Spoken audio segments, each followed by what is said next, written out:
vois que les gens qui restent malades, ils n'ont pas simplement la maladie de Lyme. Ils ont beaucoup d'autres infections, par exemple des parasites, des autres bactéries comme le Bartonella, etc. Et c'est une raison pour laquelle ils restent malades. Il y a des problèmes avec les diagnostics de la maladie de Lyme. Il y a des problèmes avec les sérologies et les infections séronégatives. J'ai dans mes bouquins, en français et en anglais, les centaines de références qui disent donc avec toutes les bases scientifiques dont je vais vous parler. Et aussi, pour traiter la maladie de Lyme, il y a évidence donc que les infections peuvent persister dans le corps, et pas simplement pour la maladie de Lyme, mais aussi pour les autres maladies associées aux tiques. On dit que la maladie de Lyme, c'est le grand imitateur. Donc, ça peut imiter le syndrome de fatigue chronique, la fibromyalgie, la maladie auto-immune comme le lupus, les troubles psychiatriques. Donc, il faut faire attention parce que si les tests ne sont pas parfaits, on peut sous-estimer le nombre de vrais cas ici en Belgique. Donc, je vais vous montrer un modèle multifactoriel pour traiter les gens qui sont malades avec les maladies chroniques qui s'appelle SIMS, qui aide la majorité des personnes qui ont cette maladie de Lyme. Et moi, j'ai trouvé que toutes ces infections multiples, les autres facteurs sur cette carte SIMS que je vais vous montrer, sont bien diagnostiqués et traités. Ça aide la majorité des personnes, donc avec les symptômes invalidants. Alors, le nombre de cas de maladie de Lyme et les autres infections biotiques s'augmente rapidement en Europe. Voilà l'Organisation mondiale de santé qui montre que le nombre de cas s'augmente rapidement en Europe. On voit aussi que le borréliose de Lyme s'augmente en Europe de l'Ouest. Il y a à peu près 1/4 de cas chaque année maintenant dans la région. Et aussi, l'Organisation mondiale de santé, ils ont dit que l'incidence de Lyme aussi s'augmente en Belgique. Et pas simplement la maladie de Lyme, mais aussi les maladies liées aux tiques, par exemple la babésiose. Maintenant, à peu près 40% des tiques en Belgique, quand il y a ce parasite de babésiose, des différentes souches de Babesia. Et moi, je trouve personnellement que la majorité des personnes qui souffrent avec cette maladie de Lyme chronique, ils ont des parasites, ils ont les autres bactéries, et ça explique pourquoi ils restent malades. Il y a aussi une autre infection, une autre espèce de borrélie qui est en Europe et aux États-Unis maintenant, qui s'appelle Borrelia miyamotoi. C'est une espèce de fièvre récurrente. Et les tests à 2 étapes de ELISA et Western blot ne trouvent pas cette borrélie. Et ça se trouve maintenant partout aux États-Unis et en Europe, ça se répand partout. Donc les modes de transmission de ces maladies aussi, ça augmente. Maintenant, il y a une possibilité d'avoir un risque de transfusion de sang par les spirochètes, mais pas simplement pour la maladie de Lyme, pour le babésiose, anaplasmose, et aussi pour le Bartonella et cet autre spirochète, le Borrelia miyamotoi. Donc c'est un problème avec le sang, il faut faire beaucoup d'attention. Aussi, on peut passer cette infection, un risque de transmission, du mère jusqu'au fœtus. Donc, il y a des femmes qui peuvent avoir des avortements et les enfants qui sont très, très malades. Donc, il faut faire attention avec les gynécologues qu'on fait les tests pour les femmes qui veulent être enceintes. Et finalement, l'année passée, on a publié un test qui dit que peut-être, cette étude a dit peut-être une transmission sexuelle, on n'est pas sûr à ce moment-là. Donc, est-ce que les tests sanguins sont vraiment des bons tests, mais en fait, on dit avec les différentes études scientifiques qu'on voit les problèmes avec les tests à 2 étapes. Par exemple, voilà, il y a quelques études scientifiques. Il y a une faite en Europe en 2007 qui a fait une comparaison avec 14 tests de ELISA. Elle a montré une sensibilité entre 20 et 97%. Et c'est un problème à cause des différentes souches de Borrelia qui existent maintenant en Europe, comme on a dit. Et même l'université de Johns Hopkins, ils ont trouvé qu'on va détecter à peu près 50% des cas avec ces tests. Ils ne sont pas fiables, mais les autres 50%, ils vont passer juste à travers. Alors voilà aussi les tests, les études aux États-Unis, que cette sensibilité et spécificité, c'est à peu près 56%. Donc à peu près la moitié vont passer à travers. Donc ils font changer les critères UCALB.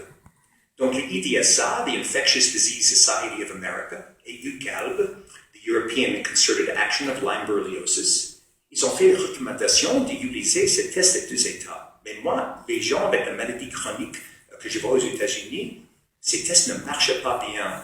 Je vois que ça va rater à peu près la moitié des cas. Alors, maladie de Lyme, c'est aussi le grand imitateur. Cette pauvre sensibilité, ces problèmes avec les tests et des étapes, ça peut ça va nous donner donc, une sous-estimation des autres maladies chroniques.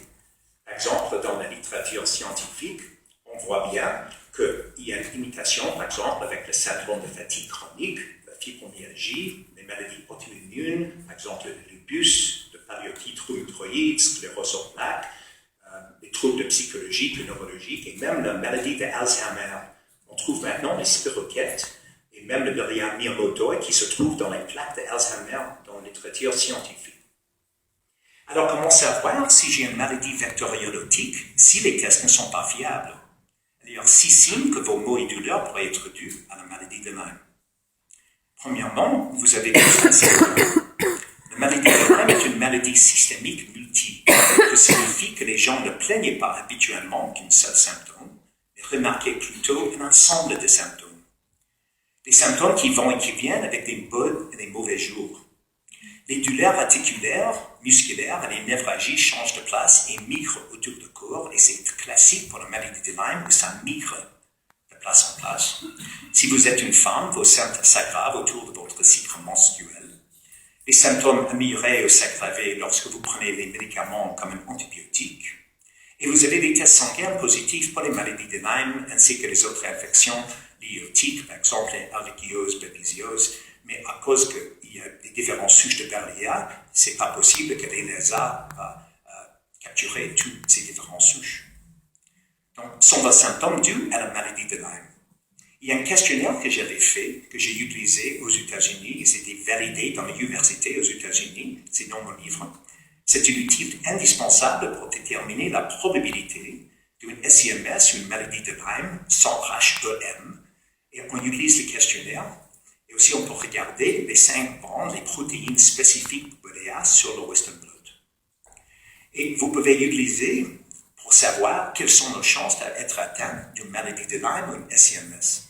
Cet outil est également utile aux médecins, qu'ils soient débutants ou confirmés, pour établir un diagnostic différentiel lorsqu'ils soupçonnent une maladie de Lyme chez leurs patients. Et grâce à ce protocole, aucun symptôme n'est oublié, et la revue du questionnaire procure aux médecins une première occasion d'explorer un large éventail de diagnostics différentiels. Et l'autre intérêt de ce questionnaire, le patient est rassuré de savoir qu'aucun de ces symptômes sera ignoré et ça coûte absolument rien du tout. Donc voilà une rubrique en français sur le questionnaire SIMS dans mon livre. Donc les symptômes les plus souvent liés à la maladie de Lyme, c'est la fatigue, les maux de tête avec les raideurs de nuque et du dos, gonflement douleur articulaire qui migre, qui est classique, les fourmillements, engourdissements ou sensations de brûlure aux extrémités aussi qui peuvent migrer. Confusion, difficulté à penser, à se concentrer, difficulté à parler. Donc, c'est grave pour les enfants, pour les personnes, pour travailler. Beaucoup de chômage existe aux États-Unis à cause de cette maladie qui cause ces symptômes et même les troubles de sommeil. Donc, on a validé ces questionnaires aux États-Unis dans une université l'année passée. D'abord, c'était avec 500 patients, maintenant c'est 1500 patients. On a bien validé ce questionnaire et on trouve qu'un score au-dessus de 46 sur ce questionnaire, ça donne une grande probabilité d'avoir la maladie de Lyme. Alors pourquoi la confusion? Il y a 2 références de soins pour faire le diagnostic et le traitement de la maladie de Lyme.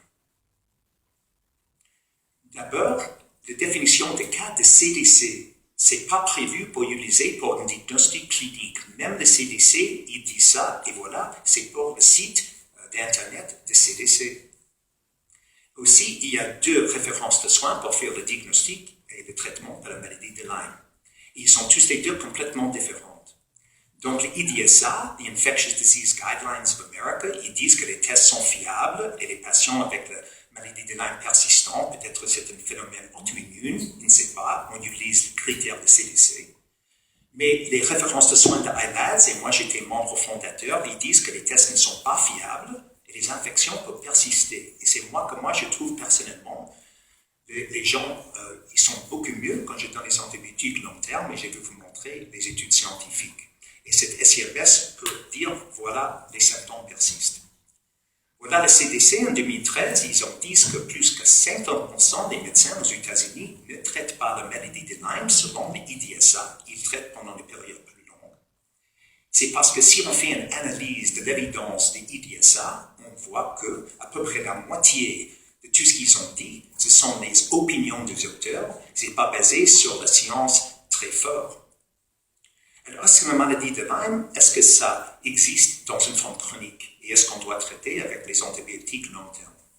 Beaucoup de références scientifiques dans mon livre et aussi sur la clé USB que je donne au gouvernement, qui montrent la persistance de Borrelia et aussi les autres infections liées aux tiques.